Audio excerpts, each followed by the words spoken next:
Patrolling करत असताना एका व्यक्तीजवळून टँगो पंच देशी दारूच्या 20 बॉटल्या जप्त. नांदुरा पोलीस निरीक्षक श्री विलास पाटील ठाणेदार यांच्या मार्गदर्शनाप्रमाणे पोलीस स्टेशनचे डीबी पथकातील अंमलदार जवनजाट ससाणे व सपकाळ भोजने हे सर्व नांदुरा हद्दीमधील जुगार कायद्याअंतर्गत कायदेशीर कारवाई करण्यासाठी 29 जुलै 2024 रोजी पेट्रोलिंग करत असताना वडनेर येथील सुपो जनरल स्टोअरवर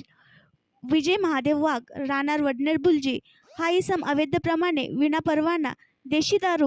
एका पिशवीमध्ये 90 ml टँगो पंच देशी दारूच्या 20 नग शिशा अंदाजे किंमत 710 रुपयाची दारू विजय महादेव वाघ यांच्याजवळ मिळाली असता त्यांच्याजवळील 20 नग देशी दारूच्या शिशा जप्त करून विजय महादेव वाघ यांच्यावर दारूबंदी कायद्याअंतर्गत विविध गुन्हे दाखल करून कारवाई करण्यात आली आहे.